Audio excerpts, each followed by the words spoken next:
It's Anfield Wrap. Today's Anfield Wrap is brought to you in partnership with being top of the league and our partners for the whole of 2018, RedsBet. RedsBet's offering for those of you who gamble is that half their profits, your losses, are put back into community projects. If you don't gamble, this isn't for you, sound. But if you do, think about using RedsBet. RedsBet.com and be gamble aware. On with the show. Right. How are we? Done well there, Andy. Right. That was done well there. One take Heaton there. One take Heaton. Been here about 4 weeks. Oh, mate. Hey, lad. Fucking don't know. We were second when we started this. So, yeah, as you can hear, I'm joined. I'm in the chair this week. So, you know, one of them, innit? Scraping the battle. Speaking of scraping the battle, I'm joined by Adam Melia, Ben Johnson, Ian Wright, and Michael Nevin. For what I presume is going to be a jubilant, well, I think we've wasted 20 minutes on that intro. It's supposed to be 60 minutes, but let's crack on. Right, so who wants to go first? Pre-game, 5 changes when the team news come in. Was it what anyone was expecting? Adam? I was fine with it. It was... I had a dispute about whether Milner was actually going to be right back, which lasted as long as me seeing James Pearce going, no, he is. James Pearce pouring cold water and any imaginative theories about what was going to happen by going, as he does, no. James Pearce, the brand values, innit? Bad news Pearce. He pours cold water. Oh, good news Pearce. That's his whole MO. So yeah, it was broadly speaking the sort of what I was kind of hoping for in terms of I was saying that Keita definitely needed to start, and I thought that it would be Gini. I was thinking it was going to be Gini, Keita, and Fabinho. So. So midfield wise, that was what I thought, and it was only. I mean, do we know about is Trent just rested because he was supposed to get a rest against Burnley? It was a bit strange. The club had hinted a couple of days earlier in a press conference he was looking at solutions to right back, but he never intimated it would be for Bournemouth. Yeah. And then the team comes out, so it's obviously something he's conscious of, whether he was thinking of Napoli or something like that, or whether it's just a case of he just thinks he needed the rest of that. It was. I mean, the only thing I thought, which was the thing I think, seemingly every other game is Wes Lovren again, and that was my only one. But I'm fine with my tip. Concussion, innit? It just does my head in a bit. It obviously does his head in too. How's he got concussion tends to, yeah. How's he got? Do you reckon Alisson's done him in training? We were just saying this before. He's banged his head on the underneath the stair cupboard. But just going back to the lineup, do you think it maybe surprised Eddie Howe a little bit, given the number of changes and also a bit of a change in system as well? Yeah, I mean, it's more 4-4-2 than 4-3-3.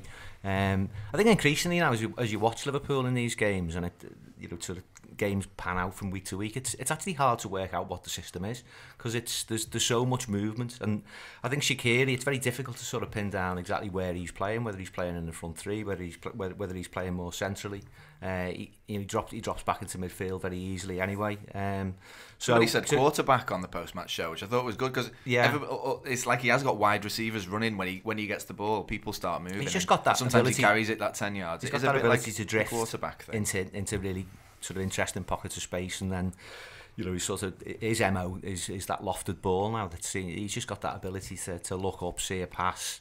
A couple of instances first half where he almost got Salah in before the goal. So but as I say, it's sort of difficult to work out what the shape is when we've got so used, last season, to just a regimental 4-3-3, which was the thing. For someone who's supposed to be a lazy bastard, he doesn't have to cover some ground, doesn't he?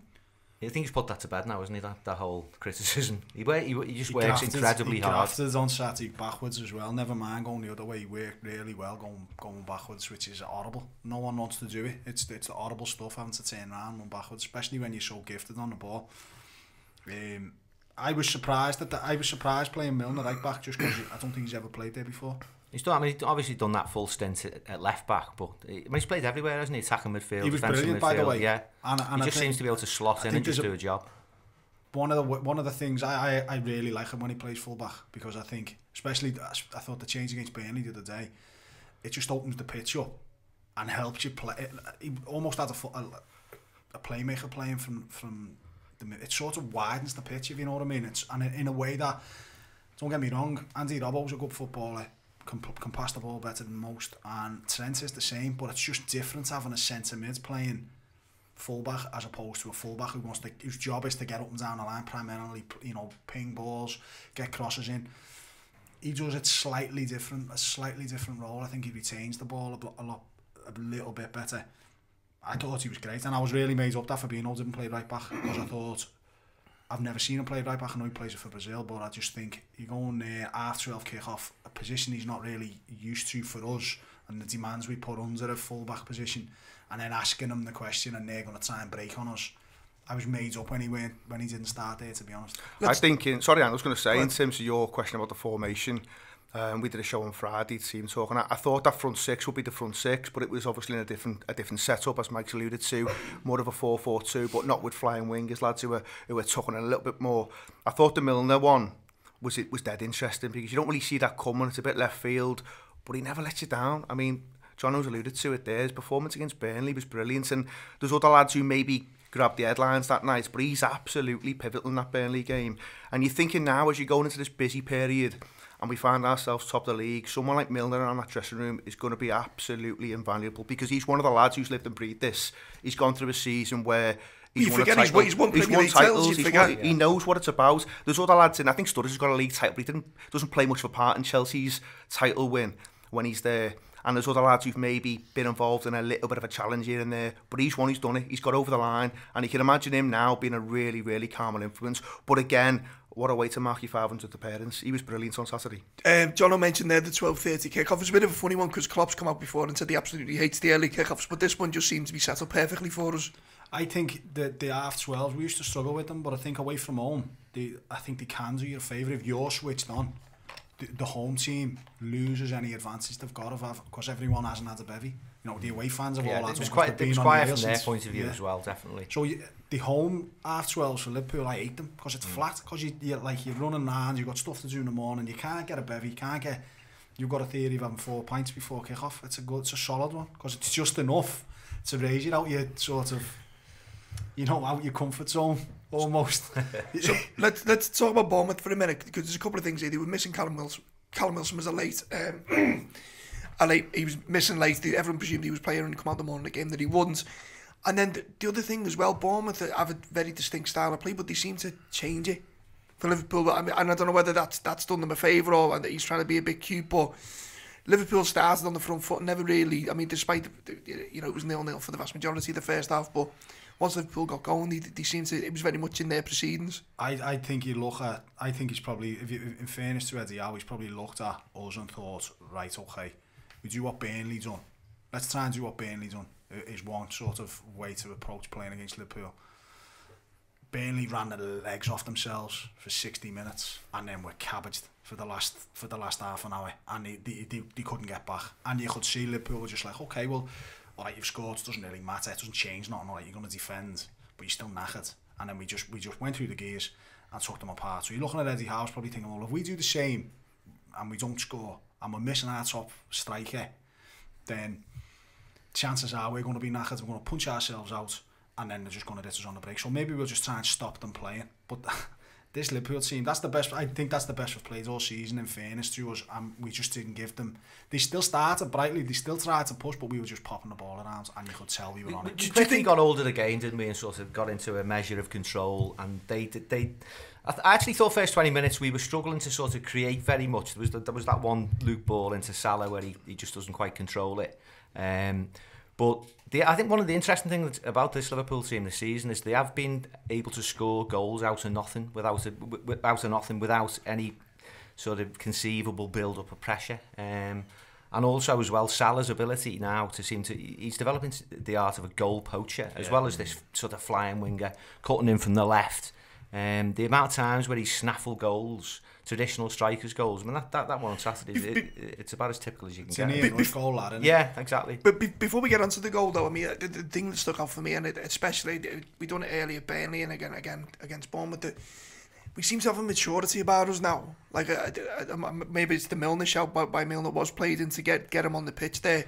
A bit of know-how, and it just seems like previously when things aren't going well, if we don't start at 100 mile an hour, we kind of there's this flux and confusion about what we are. Whereas what seems to be evolving over this season is like this calm control where we've just got faith that it's gonna happen. I think that it's really it's transmitting to us as fans, because that's the calmest I've been watching us this season. I think I was thinking that even obviously I didn't want it to happen, but you're thinking even if Bournemouth do grab one, I think we've probably still got too much here, and I think they were trying to shut it down for the first half hour, and they do kind of they weather the first 20 minutes, which is kind of a big one, isn't it? And then do we score on 28?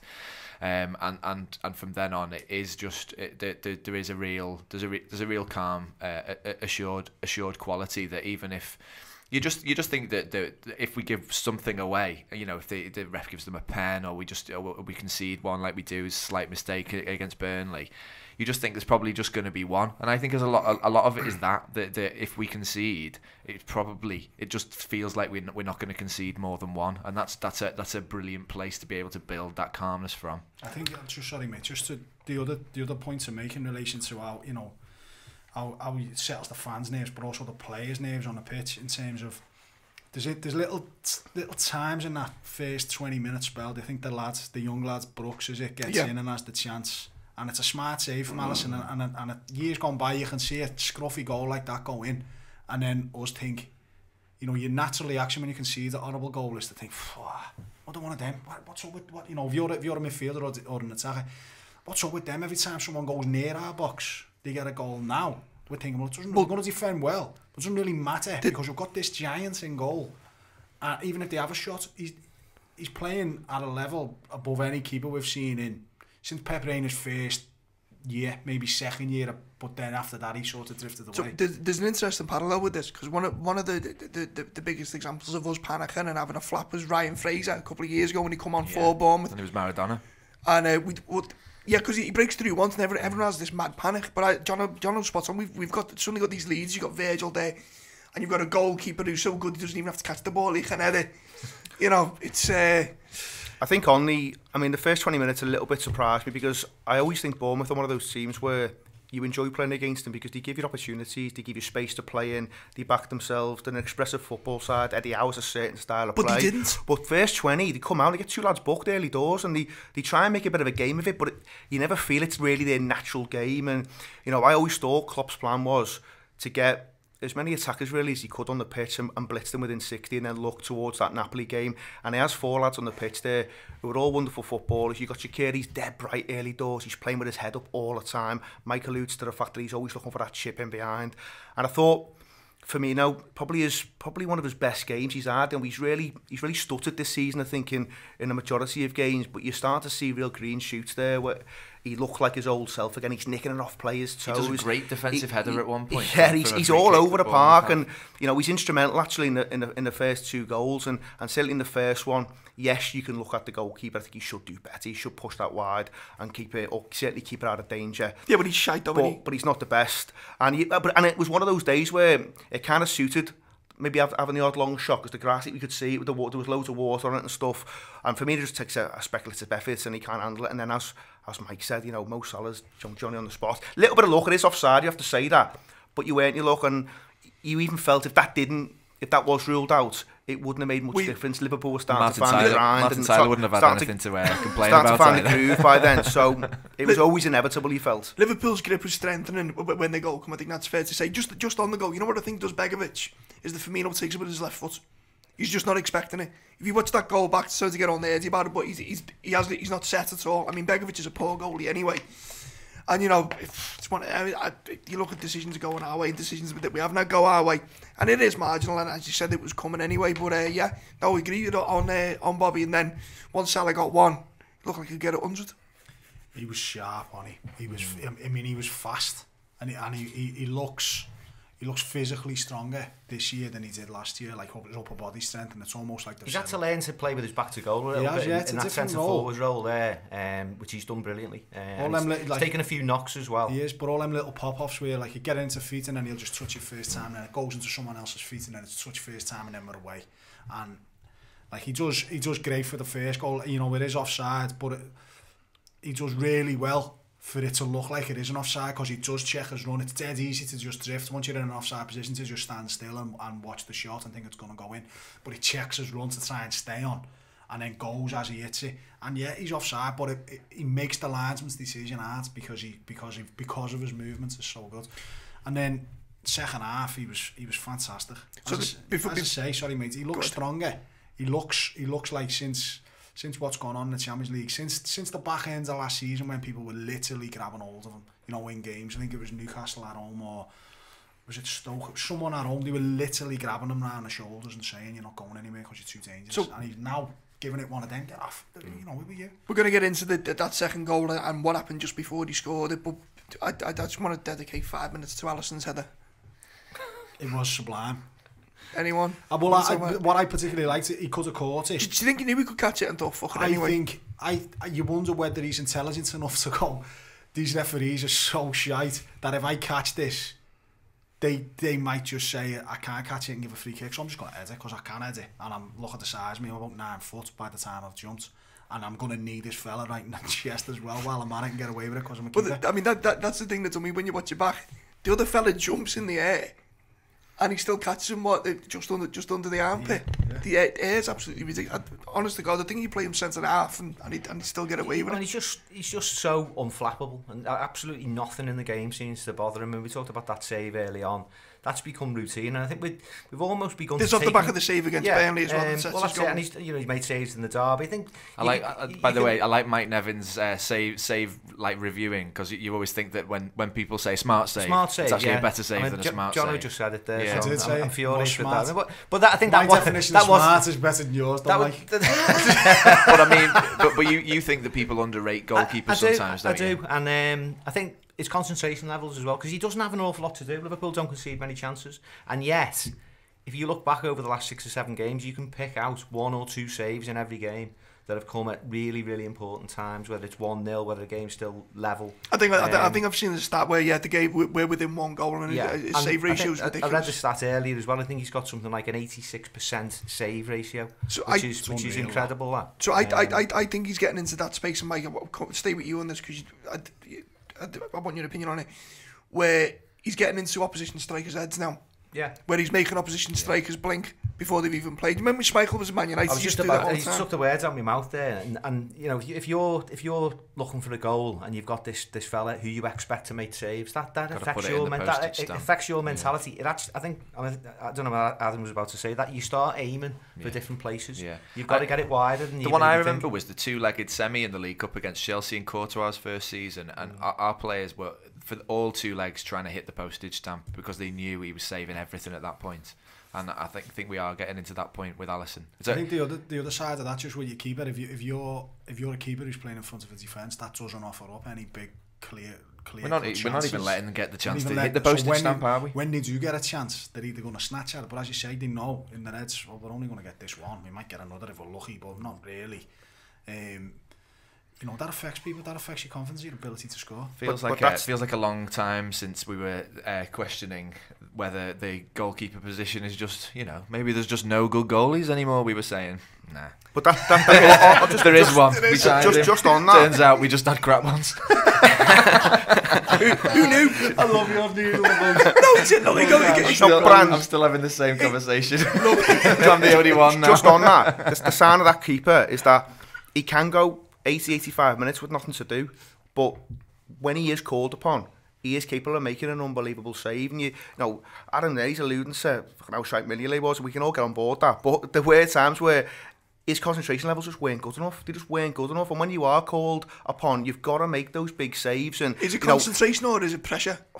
It's everything. But his mentality, you can see what his mentality is like. And you know, in terms of the header, he probably can catch it, but he takes the risk element completely out of it, and he knows he's clearing it. And there's one in the second half where there's a free kick, and it's not the greatest to say, but the commentator even says he makes it look so easy. You see so many goalies take a step to the wrong side and get wrong-footed on free kicks. He just steps across and makes it routine. It's all about positioning, and he's absolutely A1 in terms of that part of his game. But if you are playing in front of him, I mean, how much confidence is he giving you? You know, that if you do get through, you got this big fucking pink thing behind you who's saving everything. And as I say, he was tremendous on Saturday. I think it just comes back, and we've said this a million times before, I just think with goalies, the gap between the elite and the rest is just a fucking chasm. It's really that's why I've interesting had to from a spend the money. Brazilian point of view to have Alisson and Ederson playing in the same league in the top two teams, because they are sort of like yin and yang. Like Ederson's so horrible, isn't he? Like he's a big ugly Brazil's thing. let's just clarify this. It's a horrible tattoo. What the fuck's that about? Every time I see that, I want to punch him. Oh, I know, it is horrible. It wouldn't last very long. He's hit me once, I'd be after. I don't think he's got a good side. We were talking. This is Brazil's reserve goalie we're talking But I know, about. but it's interesting to think that they must be having this rivalry with each other at the same time as the teams are obviously rivals, and they're contrast in their styles. And we've kind of talked about Ederson's amazing distribution and the things that Alisson sort of does better than him. But I just think that's another interesting perspective, and I wonder whether you've had that before, where the country's two top goalies are playing in a different league against each other. I want to talk about Man City later in the show, but I think Yeah. I think that's interesting with Liverpool as well. We've got this thing. We'll go back to Virgil van Dijk as well, where we don't feel like. So for the first time in a long time, I'm not saying we've got better players in the City, but in key positions we've got players that are at least compatible at centre half and in goal and up front. Like we don't feel like we're the plucky underdogs with those in the team. Do you know what I mean? I think it feels like to me that actually when you look back at the business we've done, it's all well and good saying, people want to come and play for Klopp, and people want to come and play for at Anfield and all that. And some of it's all the stuff about Liverpool's position and history and all that. Some of it's bollocks. People just want to come and play in the Premier League.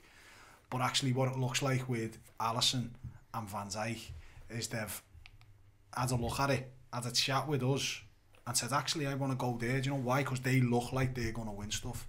And I can see what difference I can make. I can see the difference I can make. I can see how much I can play in that sort of league win or that cup win or whatever it is. It looks like people, it looks to me all the way like Alisson has looked at us and thought, I can go there, and once I go there, I can be that final piece of that jigsaw for them. Virgil's had the opportunity to go to City, could have gone, and thought, no, I'm going to go there.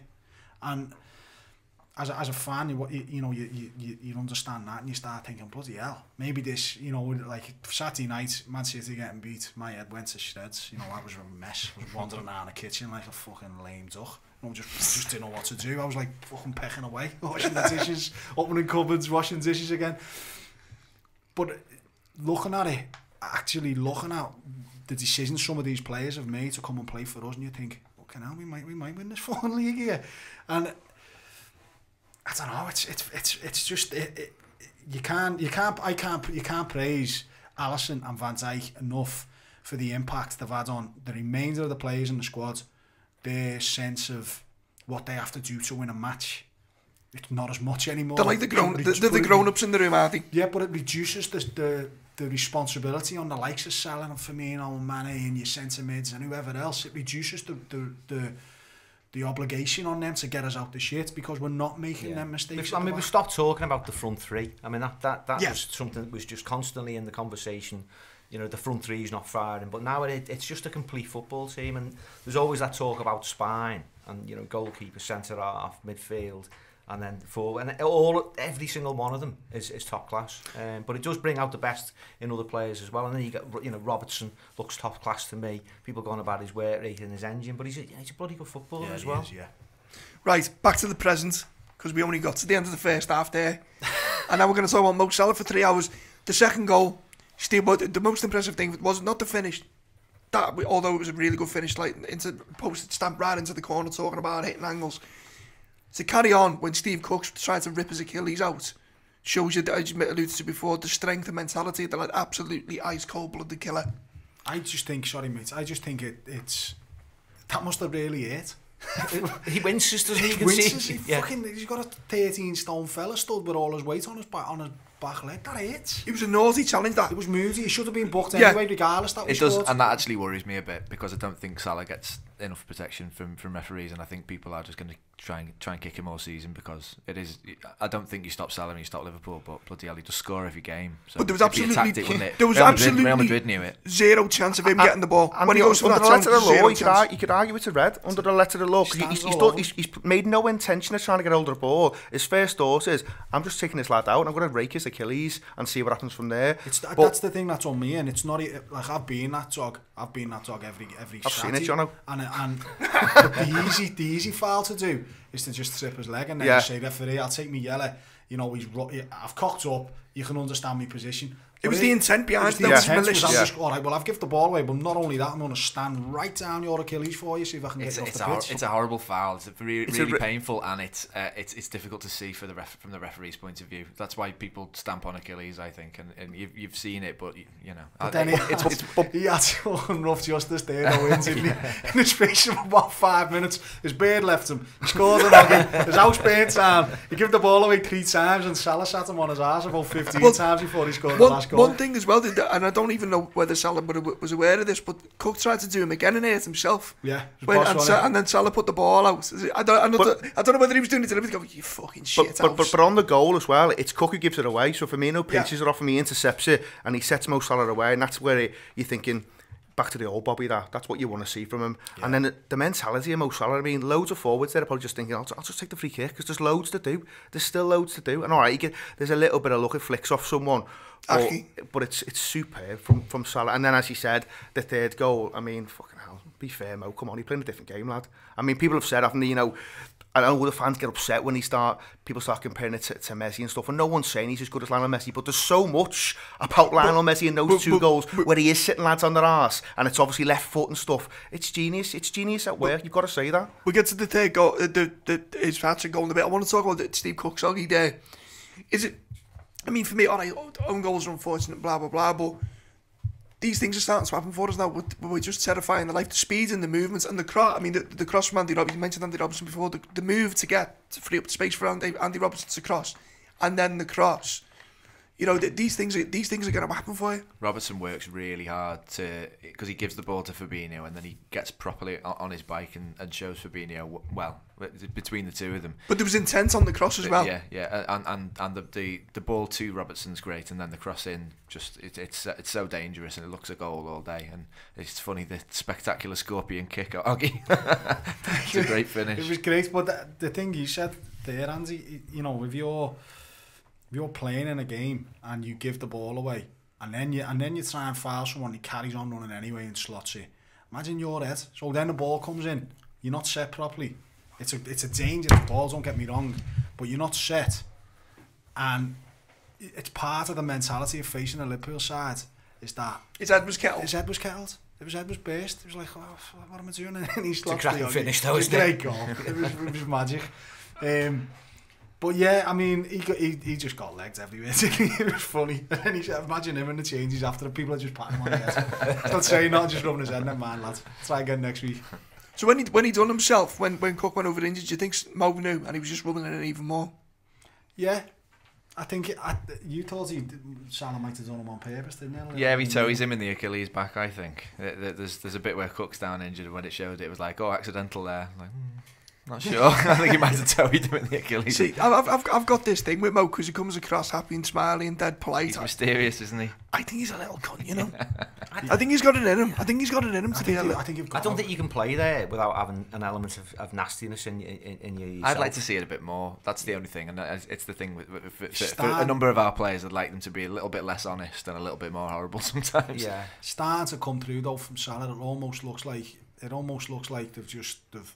We were saying it before, weren't we? It almost looks like this Liverpool team has been scrambling games and getting to a point, and it almost looks like we've just pressed a button. Yeah, lads, you just come flying out. Whereas hopefully City and the same with him himself as well. Because I mean, he was struggling earlier in the season, and there were several games where you saw the frustration in his face. Chelsea in particular, where he scuffs a couple, and you can see that he's not happy in himself. I think he's cast all that aside. Klopp's been starving him, teasing him, singing off key. But speaking of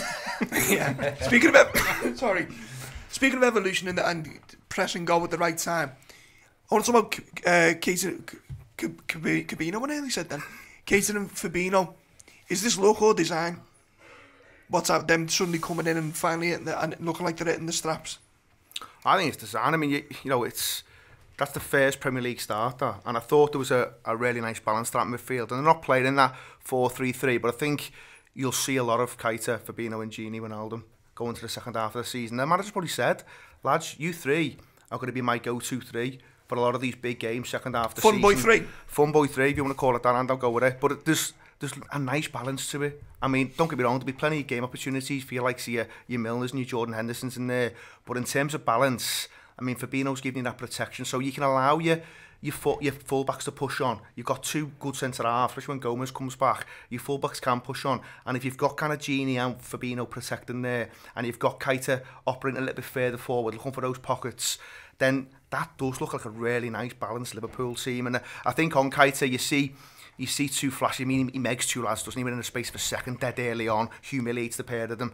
And I think now you're going to start to see Naby Keita play an awful lot of football for Liverpool. And if he's getting his game, then I think if you're one of those front three, as well as you've got Shaqiri back there pulling the strings, then maybe we do start to see a little bit more of that. Not necessarily free-flowing, because I think Klopp's almost made his peace with the fact that he wants us to be a bit more solid. So you're not quite going to see that kind of free-flowing where you're tearing teams apart in Europe last year. But I think now you're starting to get those players fit, and he's held them back a little bit. You're going to start reaping the rewards. 2 megs in 2 seconds football, Adam. Well, yeah, I mean, it's something my brother said to me, actually, is that it's almost like a version of putting the reducer in, because that's early on in the game, and Bournemouth think, oh, God, like... And what I wanted to mention also is that's happening in really tough conditions. I thought that it was blowing the pitch. Well, the pitch in the first 15 minutes was unplayable. It was covered in litter by the end as well, and it was on verging on waterlogged. But I mean, it was covered in litter. I mean, litter police there. I mean, I'm not saying that made it bag on a footy pitch. What am I trying to say? I'm trying to say that it's not that it was hard to play on a blanket of litter, but just that you can tell it's windy when there's litter blowing around the place. You know what I mean?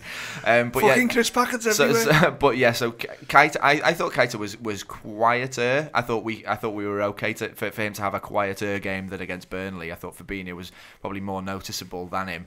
And it's one of them, isn't it? We're sort of, I think, kind of waiting to see if Klopp will ever sign a clanger. You know, if in the transfer market he's been flawless. You know, Karius aside, I suppose. And it will happen, I'm sure, at some point. And I've been sort of making my peace, I guess, with thinking, well, maybe one or the other of them won't do it, because there's been doubts. And me and Ben were talking last week about if you get a 50% strike rate on your transfers, and it's fine. You know, he's not always going to make perfect signings, but these two now have done enough in the last 2 games for me to think, well, there's more in the positive side than in the negative side. And it's interesting because Ben was telling me about that they're getting Fabinho on a turning round training program type thing. What was that you were saying? I was convinced. First time I seen Fabinho, I thought he won't play for us. He's too slow in my head. So I was convinced. Like, I'd convinced myself he's too slow. He can't turn. So as playing as a defensive midfield for the Jurgen Klopp team, you need to be able to fucking turn. You need to be mobile. But you know, happy to be completely wrong. You know, I thought he was excellent. I thought it was his best game. Saturday, thought he was excellent, and not because of what he did with the ball, just because of his ability to move and his ability to cover the pitch and his quickness between tackles. I think people were raving on him when we played at home against Red Star. I could have played in that midfield against Red Star and looked half decent. We murdered them that night, and everyone was saying, "Oh, he's the best player. You know, he's a great centre midfielder." Blah blah blah. I weren't having it. I thought he was all right, but I thought he was excellent. I thought he was absolutely excellent. But I think Jonathan Northcroft in the Times, I think he has a big interview with him, and he put a snippet on Twitter. I don't think it made the article, but he was saying Fabinho was telling him that they had him on a conditioning program to add muscle to his core and his thighs without adding any bulk. Yeah. Which makes you think, yeah, he probably was a bit fucking slow to start, because if they're doing this conditioning to them areas, it's surely about agility. I think he should. But he's played a few games on the run, hasn't he? Yeah. And you know, for any player, he talks about rhythm, doesn't he? Rhythm and momentum. And match fitness, just a bit of sharpness. You could say the same for Matip, actually. Yeah, I mean, because he played well. 2 or 3 games and looks a bit better. You can see it looking better, and Keita as well. I mean, I don't think you can overestimate just how much of an interrupted start he's had to his Liverpool career, because initially he was being rotated for Henderson, and then he gets the injury, and then he has that mad back thing where they think it's a fucking heart attack. Was it Napoli away, wasn't it? But all of a sudden he plays 3 games in a row. He was going to be the new Lovren for a bit. And you're beginning to see those injections of pace. As Adam said, he was a bit more explosive against Burnley, and he's got that shot on him.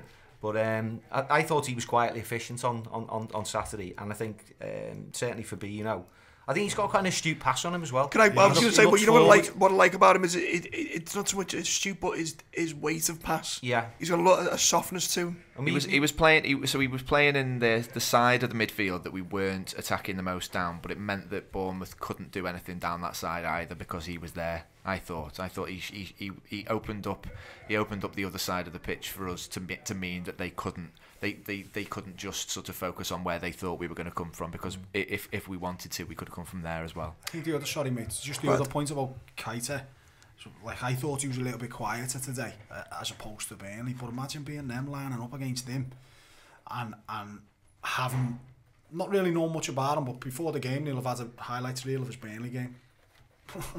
And imagine being a centre mid thinking, right, okay, well, here's what he can do when he gets it. So you're going to have to be aware of that. John, I think he is a little bit quiet, and I think it's fair to say that, but he's more out on the left, isn't he, against Bournemouth, where I think, if we're all honest, he prefers to be a little bit more central. I think on the Fabinho thing, I thought he was really good, and I think it's on the back of a number of good performances now, but he's so progressive with his passing. His first thought is to punch it in to the forwards, so it's always thinking a forward pass, but it's no coincidence that he's making so many interceptions and so many tackles. But positionally, again, he's more often than not in the right place on the pitch, and that's, for me now, you're going to see Fabinho get an awful lot of game time. So just going back to Casey, you know what I liked about him as well, especially in the way we play, he was always within 5 yards of the ball. You know, we're playing in little triangles, and I thought his movement around that was really... He was always, football. But he was always happy to be the spare... but he was always happy to be the spare man. Yes, thank you, Adam. Okay, so... little triangles. Yeah. All right. £5 Mate, you can probably get off, to be honest. I mean, go on. It's not getting any better than that. So, Salah's hat-trick. If someone does that to you on FIFA, you're lashing the controller through the telly, aren't you? Probably. Talk me through it. If someone does that, if you're Ben Johnson and someone on the opposition does that, what are you doing? You're going home, I'm standing all over the back of his ankle. Yeah. I'll give him the first one, he carries on, I'm doing it again. Did anyone think he was going to miss? Come on. Hands in the bucket. It looks like he's overrun it at one point, but the ability to cut it back and put the goalkeeper on his backside twice, I mean, it's just... But you know what's beautiful as well? He nudges Cook out the way, doesn't he? As well. Yeah, with the balls over the top. Doesn't he? And then... I think we've seen him do that enough times now to know that it was going That's all down to strength as well, and determination. He wants to get on the ball. He's obviously got the hat-trick in mind. I think it's brilliant. I mean, it's a comedy goal in many ways, and they all look as though they're on ice, and he's on a real sure footing. Absolutely. Just needs Ben Hill music to it, doesn't it? It's the kind of variety of goals he can score as well. I mean, Jono's talking about a game last year with his lads clambering all over, and I think it was Leicester where he ends up scoring. Harry Maguire's literally climbing all over his back. Yeah. Maguire's 6'2", probably weighs about 3 stone more than him, but he holds him off. His head weighs 3 stone more than him. Absolutely. So it's the variety of goals, and but then when you look at the numbers and you see that it's 40 Premier League goals in 52 games, that's frightening. I remember Torres coming and he gets 40 and 60. You think those numbers are ridiculous. You think about Owen and Fowler, it's 40 and 77. To go and do 40 and 52 in this league, it's absolutely ridiculous. It's world class. It's funny you mentioned Torres, because that goal reminds me of one Torres that scored at Anfield against Hull. Where just not so much breaking into the area, but the ball comes to him in the area and he had about 3 or 4 lads around him and he just danced on the ball. And they were and in the end he just sat on their arse and he just started tapping in the end, and we were like, fucking hell, this fella. It was everything about it. I think the finish just sums up his confidence, because he's got no right to just think it with the outside of his left. I think he's got... Of his foot. We talk about we always compare to previous, just compare them to Torres, but we talk about Suarez a lot because obviously he's unbelievable, the best we've seen probably. But I think Salah's got the best feet I've ever seen. I think that's how I think of him. Is I've never seen somebody be able to hypnotise defenders that much with their feet and just be able to move your feet that quickly and always be under control of the ball and not fall over and stuff. Yeah, it's interesting. And although he's incredibly left-footed, his ability to actually shift the ball from left to right, isn't it? That enables him to be that fleet of foot, if you like.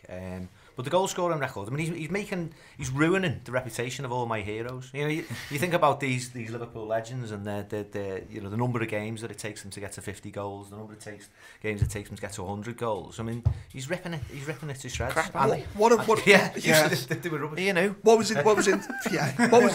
I found interesting, they had this guy had Adam Smith who played, not Adam Smith, that would be a bit weird.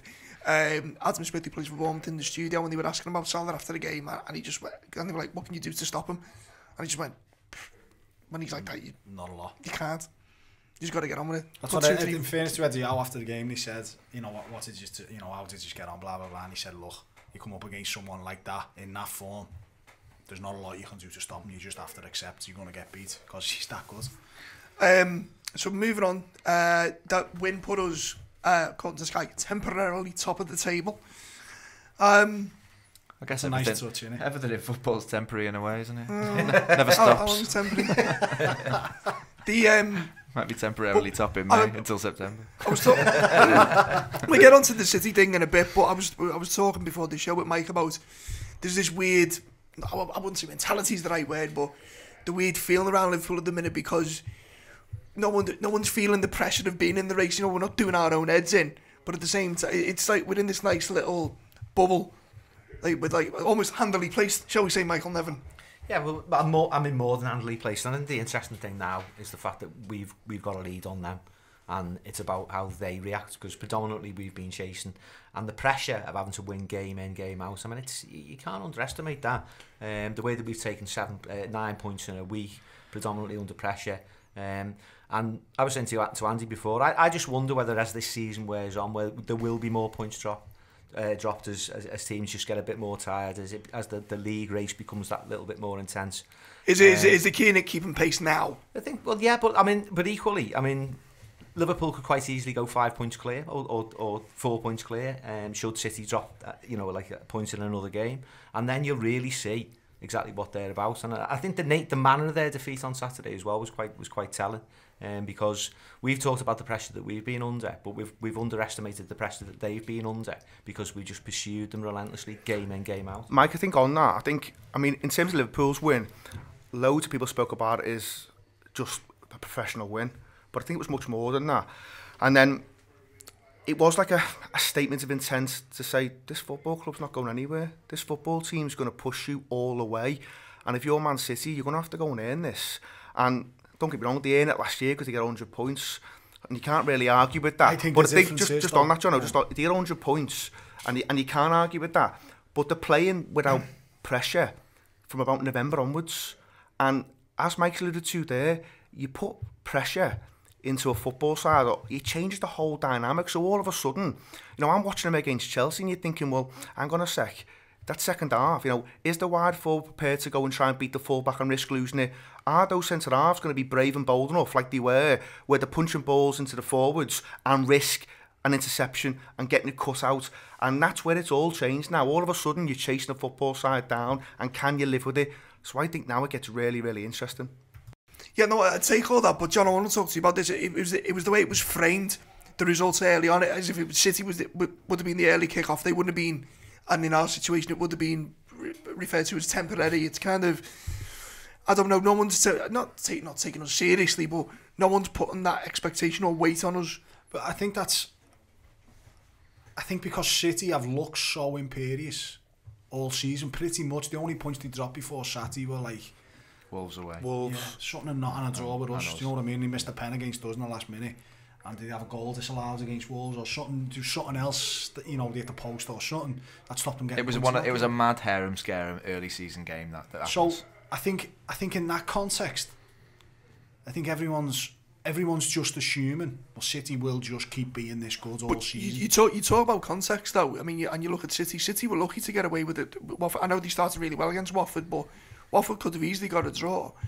And then you don't. I was saying this Chelsea specifically. How important, how important does Daniel Sturridge's goal against Chelsea look now in that context? I was saying about the Watford game when I was. And we smashed Watford the other week as well. And I actually said both of those things to Neil on the weekend or the Friday show. But that I could see watching City v Watford. There was an energy dip before half time.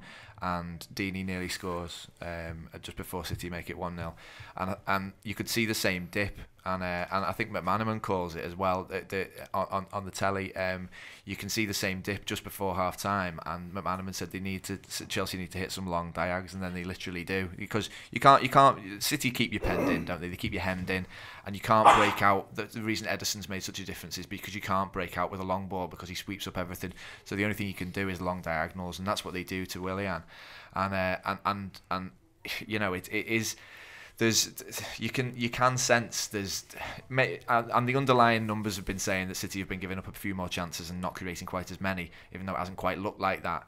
So there is, and we don't know what's going to happen from here, do we? But there's a sense, and there's been there since the Watford game, that there is starting to be a little shaft of light possibly. But they've got the perfect opposition coming at the weekend, though, haven't they? Yeah, of course they have. I just think I think looking at it, I've said this from the start. If we can be there or thereabouts with them, whether we're 3 or 4 points behind them, even come March, when pressure starts to tell. They've won leagues everywhere. Guardiola's gone pretty much. He's won leagues without pressure for the back end of the season because they just beat everyone. And then teams go there, they've already got 1,000 points or whatever, they just get beat anyway. You're getting asked questions by someone. If someone, like you said before, Mike, you win in the morning. We say it's March, we win in the morning, we go a point behind them. They've got to win. And then all the players are knackered because they've legged themselves. They're going a full whack, City. They're fucking running. They'll have been the new camp or something. Do you think they'd be looking at our result in the morning as well? Almost certainly, yeah. That's why Guardiola's dressed like a fucking lunatic. I thought slept for a month. Last week I thought that we will feel the pressure so much of needing to be perfect, but I thought probably by the time we play them, both teams will have dropped points, and that's all right. And it was a bit like what you were saying, Mike, that you can sort of see that the teams maybe will start to drop a few more now, because the pace has been unrelenting, and it almost feels like both clubs might just think, okay, it's going to be a title race, we can just relax into this now. It's not just going to be us running away with it. It's not just us thinking they're not going to run away with it. And I think that without having been able to see into the future, they might fall off a cliff. They might just be perfect from now on, but that's looking like something that might be the most likely. Any hopes for the Evans against them this weekend? I think so. No, I'm serious. No, I think so, I was impressed with Everton at Anfield. I think that Everton are, if you're just being completely dispassionate, there's a number of teams there in the the non-top four that are good enough to take points off the top two. And I think we made Bournemouth look like not one of them, but Bournemouth are one of them. Wolves are one of them. We've got them coming up. That's a tough game, isn't it? On a night time away at Wolves.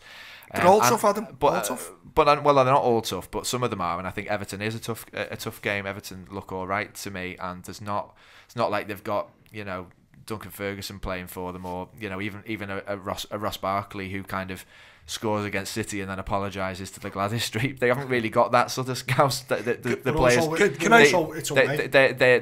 There's some ambitious young players there that want to play well, and an ambitious young manager that doesn't care whether they're already crying it in a week before saying they want to lose. I want to go to Ian now, but just before I do, you mentioned Duncan Ferguson there, and I don't know whether anyone saw. Did anyone see the tunnel camp from Anfield after the derby? Yeah, there's a good John, I'll have to send it to you. It's absolutely fantastic. So I'll let Adam describe it to you. And when the days after a massive win, you see all the different angles, and I love that. I love it when a new angle pops up. There was one of the from the Everton end, and you can see the blue flag over his head. And then fella filming his chin. But then so there's one from the tunnel cam where it I think it's them. It's full-time whistles. Full-time whistle, and it's focusing in on Klopp, but then the camera just stays still, and you see Big Dunk walking past look at his head. That's great. Anyway, Everton, Man City. Talk me through it. How Everton are going to get a point?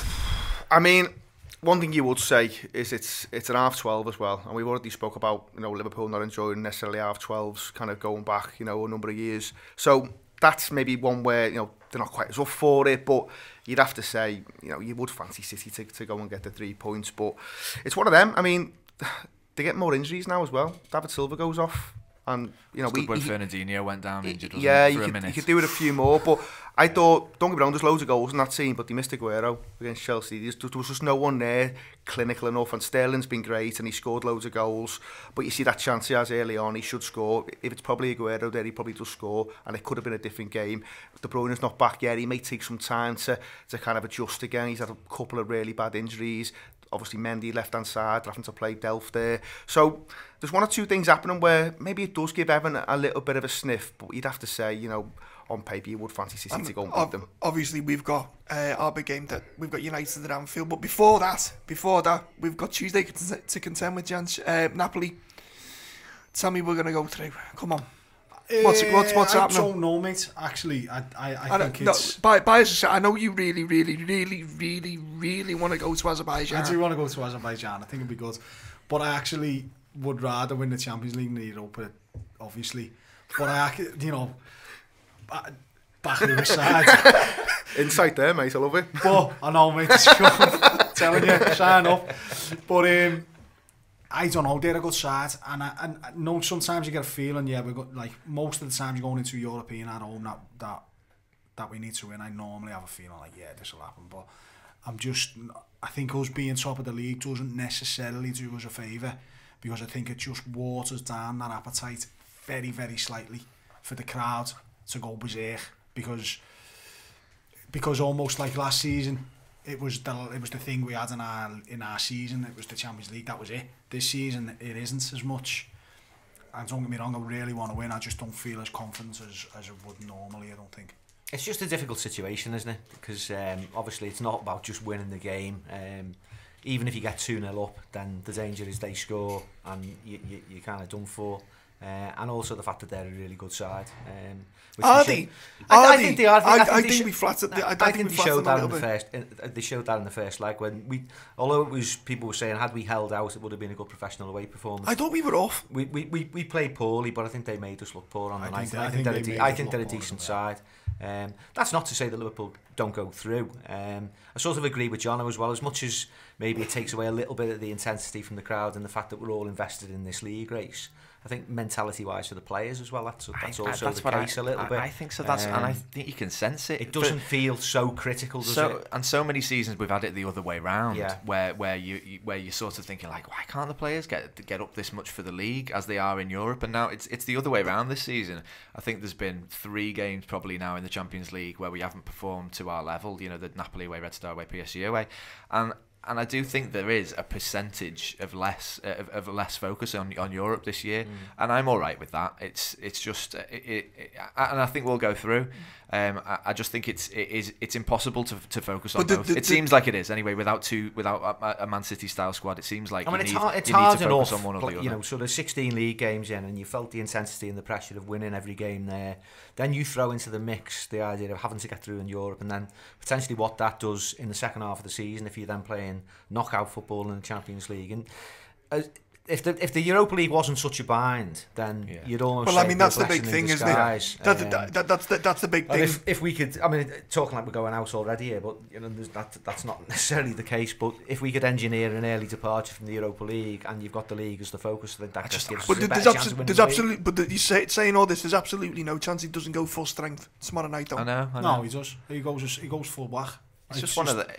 It's more the Europa League. It's the Europa League thing that worries me more than actually going out of Europe. To be honest, we'll win that. I think there's a league UEFA Cup double.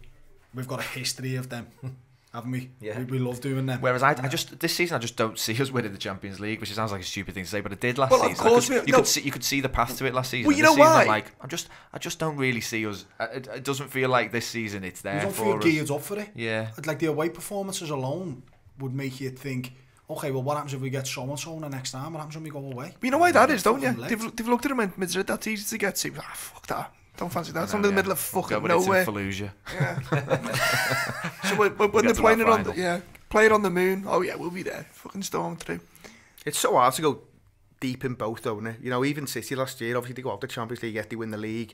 But you've seen it in other countries as well. To go and win your own league and then be expected to go deep in the Champions League, that's really difficult. It's really hard. We've been really intense about the European Cup, if you like. It's always been in tandem with qualifying for the top 4, really. Other than 2009, to be going for both, I mean, you know, it's an incredible task. That. But then we get through, and then we've got a nice little break. There's a nice little break. Nothing till Feb, then. Yeah, you're all right till February. They'd be going full pelt to win. It just feels. Did we go out having won the game, or? I think it feels like there might be a diddle in there for us. A 2-1. Like a diddle that normally happens. We've had too many diddle. Like the Everton one just feels like we've used all our diddles for the year. Do you know what I mean? That Pickford fucking keeping it in, mate. That won't be better. So let's pack him. John, Mike's right. You know, if it was just a case of winning the game, I think everyone round this table would be like, yeah, no problem, we'll win the game. But it's because of that. You know, yeah, you can win 1-0, but you can't win 2-1. So. It's just there's a massive curveball in there somewhere. Don't get me wrong. I think if I had to kind of hand on heart, I think we'll do it. but I think it's going to be really, really close. We'll be typing out that's Ancelotti. Like, people have been asking about that. Just for you to say it. My people need it. You need to put Jay McKenna's megaphone. Right, so predictions then. Out, in, out, in, out. I think we'll go through, fuck it. Go through. Adam. Spent 10 minutes chatting shit. Yeah. Sorry. I think we'll go through. Despite everything, I'll go through. Liverpool 3-1. Right, so Same. go on. We all done. That's the Olympiacos score, isn't it? It is indeed. Yeah. The same scenario, exactly. Yeah. You know what? Fuck yous. I think we'll win about 3 or 4-0. I think they're fucking shite. Anyway, that's been this week's free show. The Anfield Wrap, as ever, brought to you in association and partnership with RedsBet.com. Thanks to them and thanks to our guest, Mike Nevin, Football Adam, Ian Ryan, Ben Johnson. It's all, lads. It's been Andy, and you probably won't see me again for the rest of the year. Ta-ra.